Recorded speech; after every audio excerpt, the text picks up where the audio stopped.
At the center, there's a meeting between Diepsloot residents and the Johannesburg Mayor Kabelo Gwamanda descended into chaos yesterday. The gathering follows recent protests over high crime in the northern Johannesburg township. For more on this, joined now by Diepsloot Community Policing Forum leader Loyiso Toyiya, as well as the Joburg Public Safety MMC Dr. Mgcini Tshwaku.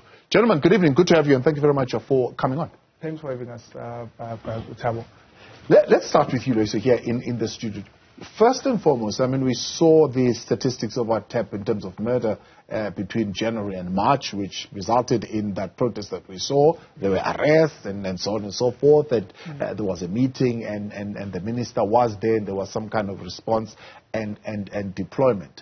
We are seeing now another march, another voicing out from the community that whatever is being done is not adequate. So my question is, do you think the perspective of crime that the government has is the same as that of the residents in this particular instance?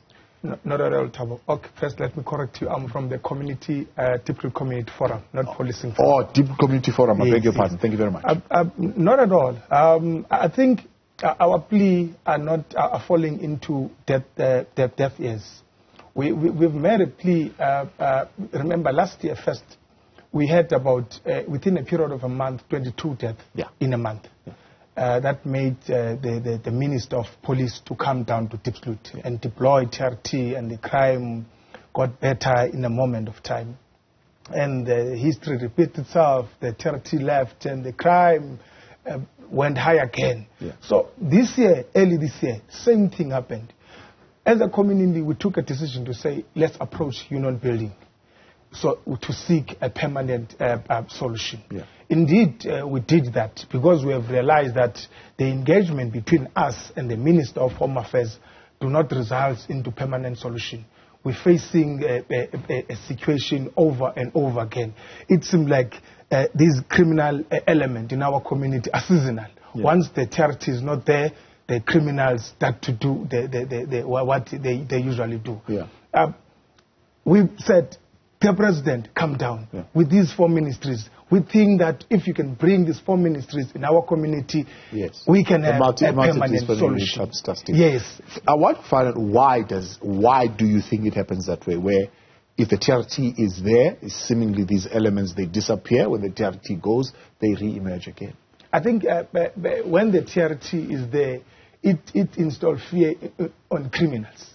So they're not able to do as they wish because there's a visibility of police.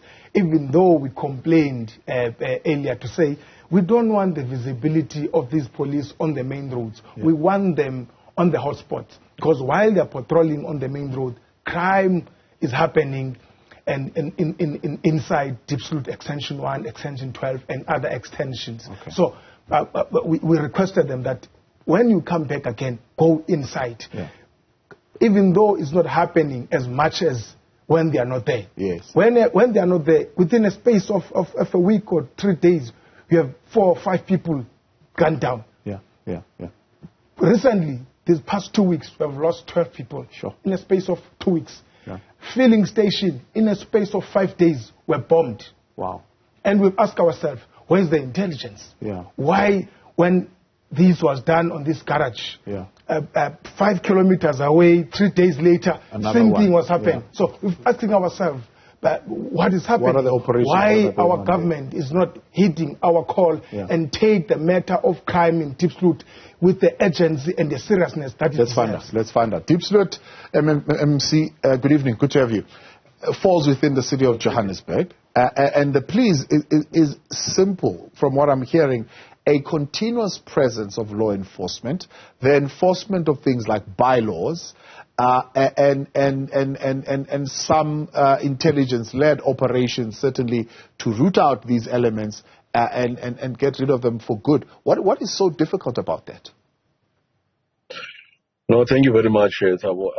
If you remember as well, we after the leaders, Loyiso, they marched. We actually moved in as well. We did a lot of operations there, and one of the things that we did was to close all taverns at night because That's where we found out that most of the criminality that was happening, they were actually emanating from those pubs and the clubs which were there. But what we did in ourselves, I'm not going to lie, is that we when we asked, because we had a meeting on Monday as the JMPD, and then we asked in terms of what is happening, why now all of a sudden you don't have a police node, the visibility that is there that we used to have before. And then the directors indicated that there was also an emergence of crime fighting, people also that have been killed in the Ivory Park. So there's been a saturation that has been going on there for a month. So myself and the chief now, we've said that we are going to be sitting there and convening the whole area and not going to move and monitor everything, because it looks as if within ourselves and within, I know, the ranks, we're trying to get away from this thing that when Mubini is there or the chief is there, there's work which is being done. Yeah. So we've taken upon ourselves that we're going to hold each and every person accountable, because we even asked in terms of, we've got the K9 and the undercover unit. Right. Why is the director responsible from the area not, reporting this case? Then we can deploy these things here. Yeah. So we know at a national level, for example, MC, that we have, I think, a shortage of 120,000 boots on the ground, if I'm not mistaken, so as to be able to close the gap between 100,000 citizens and a police officer that needs to be looking after them. When you bring it in a little bit in the city of Johannesburg, I know you've got a various number of forces, including your own intelligence. There's been some 6,000 that have been brought in from a province who are wardens. I'm asking that so that we avoid this situation where you're deploying today and then you're going to need them elsewhere when you're going to fight Zamazamas, and then you're going to need them elsewhere when you go and fight illegal connections. Are we able at this point to deploy permanently people that will look at particular areas and deal with the crime situation? Okay, so what we are doing now is I've told the guys that we are getting ready to launch a crime-busting unit on the 15th of October. We've been delaying it because we needed, the tactical gear. So what happens here, Butabo, is that what we had to do so that we have boots on the ground, we had to now put what is called an overtime, a standby allowance, so that we're able to get more people out. For example, let me give an example. We've got 5,000 JMPD, but due to the shift arrangement for day in, for day out, per shift we'll have anything, let's say, between 900 and 1,000. And that 1,000 is shared in all the wards, in all the regions. For example, then if you take the shift takes out 4,000 of the JMPDs at a time? No, what happens is that at a time, you will have anything between 900 and 1,000 in a shift. And then the whole 4,000 will be at home, Will be at home, So what we said to do, because, our officers, they actually get tired. That's why they even went on that shift, because they get fatigue and all of that. We said, okay, guys, and also you've reached in terms of your working arrangement, this 12-hour shift, we're going to put in a standby allowance, especially for the crime-busting unit. Only so that we have more boots coming out. So these boots, the chief had a meeting with them on Friday, so that at least we've got boots, more boots which are coming out. And also we had a problem internally in terms of the fleet. So we've managed, because in terms of the fleet, to be honest with you, we're the problem of the insurance. So that insurance thing has been sorted out now. So the fleet will be coming out an additional 300 cars, which will be available. So that's why things are going to get better, because me and Chief, we said that we're going to take sub-region A, which includes Diepsloot and Ivory Park, as a test case, because we're going to be deploying people and cluster them in a ward. And then we're going to be asking reports on a daily basis, because we found that, we must be honest and put down, the thing is, we can't myself as an MMC and the Chief being there, and then we have people on the ground. There must be an accountable. We said that when we left, what you need to have in that area in Diepsloot, there are about, I think, 4 entrances There should be cars in those entrances. There should be units that are patrolling every time when people are asleep and patrolling when people are going to work. Yeah. It's as simple as actually that. So that is what, if maybe we can have this interview in the next 2 weeks, because we're going to be sitting there and take people accountable. Yeah. And we even says that we must enforce bylaws, because you've got scrap yards where people are stealing cars and everything, chop shops which are being sold there. And we issued an instruction that those must be closed because they are not supposed to be there in a way. So myself and the chief, we said we're going to be there and put it in. And then from there, there's the same complaint coming out again in Region G. There are killings are happening and kidnappings. So we're going to now instill discipline and put structures, proper accountability in our sub-regions. We do have JMPD as a force multiplier because we know that SEPs do not have enough manpower. But us, we do have. So we are fixing ourselves. We're going to be there. Yeah. And starting from this week, we even called Loyiso and the community leaders that the JMPD in Ivory Park is the new police station that they must go to and complain every single time. What does that sound like to you? Does it sound like more promises? You're saying if the mayor could engage with the community and actually deliver on his word, this can actually work. There are a number of them. I can count them for you. 1, deal with taverns. 2, deal with chop shops, right? Introduce a standby allowance. Deal with the insurance issue, which would give you a fleet of 300 cars that will be available. There will be patrols at key entrances in Diepsloot. And this would all happen in the next 2 weeks. Does it sound like just promises, pie-in-the-sky stuff, or does it sound like something that can be done? It sounds like a promise. We hope that it can be done. Yeah. And hence we also, when we're marching on Friday, our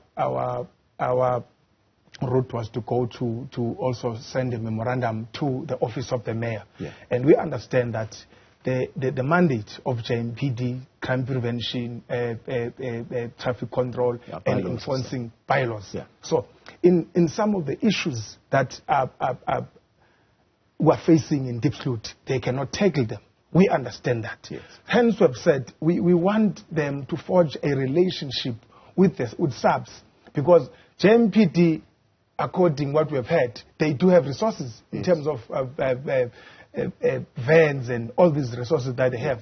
When we complain at Diepsloot police station about the issues of crime in Diepsloot, they will say, we don't have vans, we don't have resources. So we have said, why can't we work together? When we look at you, we see police that can assist us in this situation. So share resources. Yes, let them share resources and work together to combat crime. Yes. Hence, on the side of JMPD, their role is to do crime prevention. So we are hoping that the promises that the MMC is making now indeed will be fulfilled. Yeah. We have seen tell me about the practicality of the plan that you guys presented in terms of what you realistically think should be implemented. In fact, the suggestion that the current informal settlement in some of the shacks must be demolished so that they are rebuilt properly to allow for easy access. How realistic is that, and what will be the implications? It is realistic, Thabo. We have called upon the formalization of the informal settlement. It does not need to be demolished totally necessary. Yeah. Just have to come in, the human settlement, to come in and formalize the area and make it the area to be accessible, like Extension 1, Extension 13, Extension 7, where the people of Extension 7, for years, they've been crying for the formalization of their area. Yeah. Extension 1, where the police van cannot be accessing other areas, even in Extension 12. So we are saying to the city, it is their role to formalize these areas so that it is part of combating crime in our community or preventing crime to happen, not to happen in our community. So indeed, it is possible. It can happen. Yeah. The formalization and the demolition of some other areas, that some of them that are close to the streams. Yes. Those shacks, they need to be brought back, formalize those areas, make the area to the mayor is complaining about encroachment in the buildings that are not built according to code and have not been approved by the municipality. That's what we are requesting from government, to say, come in. let us assist you as community leaders to identify these areas where we see that here there's a problem. Here you need, remember, you can't just take people and throw them anywhere. You need to have a plan with them. Hence, we've said to them, formalize this area. And there are other projects that we believe that can assist Diepsloot East. For years and years, it's been a promise.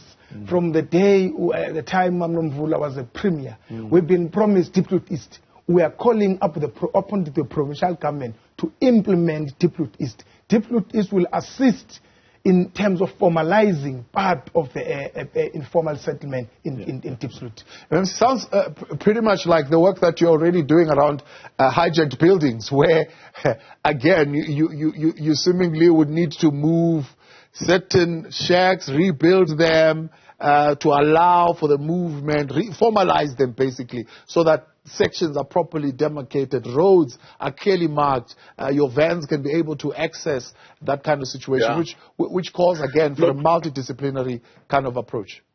Yeah, no, Loyiso is correct there, because when we did the operation, we went in the areas where many people didn't want to go in. I know exactly that informal settlement is talking about. And then people have been saying that you've got individuals which are staying there in that informal settlement, which actually go into the houses. They go and rob or shoot, and then they go back and disappear there. It's the same scenario that you are finding in Alex. Where in Alex now we've reinforced with the patrollers. The patrollers, they take no nonsense at all. That's why at least there, you know, they are everywhere. They're able to go into those small passages which are inside there. Look, I would just need to check, because the Maycom has approved 180 something odd informal settlements which are going to start to be developed. It's just that not in that field. I just need to check in terms of if the one in Diepsloot, that one it has been formalized. But look, we've interacted with I think Loyiso and Lifa. They were that time they were arrested that time when we did these operations.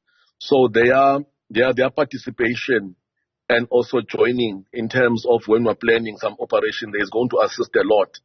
And we said at the end of the meeting is that we must sit together and identify these crime hotspots. And we're going to deploy these K9 units, and that are going to be there, because I said this thing of prevention, and every time we just reacting, it does not sit well with me. I need to know who are these people in the middle of the night, they just go and shoot around. That is the question that I've asked. And I said that heads needs to roll. Because we've got these units, we have an idea in terms of going in and check the stuff. Yeah. And then, yes, indeed, the bylaws, we did implement them, but I think more still needs to be done. We went into the nightlife. We've closed all those, you know, the ship-ins, where you find that, you know, there's a lot of poor people there. There's you know, because they say that at night, after these people are drunk and everything, they start robbing people, they start raping women and all those kind of stuff like that. So there was at least a bit of pissinyana when we started, you know, the program. We need to do it again. And what we did also, we went into those sheds, and then we did a door-to-door, you know, just to go in, search and seizure. So these are the things that in the next few weeks we're actually going to do. And we're saying that if the other shacks that are not occupied, because some of the shacks you find that they're not occupied, yes, we'll have to demolish them and clean them up. So we're going to do a lot of bylaw enforcement and working with, you know, like with the community of Diepsloot. I think that the meeting has been said, I think I said the chief, sometime this week, we must sit now. There's a bridge there. They even took us to the bridge where they say that every time when it gets dark, 4 o'clock, 5 o'clock, when you cross there, the chances that people will be raped or they will be killed. So those are the areas that we're going to identify. And this time around, I want to assure you know, it's actually now the people of, you know, the Diepsloot, that area is under my focus and the chiefs and the HOD. And we're going to focus on it. And people will be held accountable, because we've got, you know, we've got the whole units that can do the work. We don't want to even hear a situation that we are called by yourselves on media that there are killings which are happening. I said to them that I'm supposed to be having a report and in the table that these people are getting killed out. So who's sleeping in the job? So we are going to be working on that, putting the system in place. Please maybe invite us in the next weeks or so, checking them how's going on. We're working with leaders. Indeed. Absolutely. MMC, I appreciate your time. Thanks so much for coming on, Loyiso. Thank you very much for coming into the studio as well. We'll call you in 2 weeks. We want to see if there is movement and there is improvement on this issue. So you can continue to weigh in on our conversations. Tonight, 072-110-5584. Highlight for us. We'd like to compile some kind of inventory. Areas of service delivery in your part of the world that are inadequate.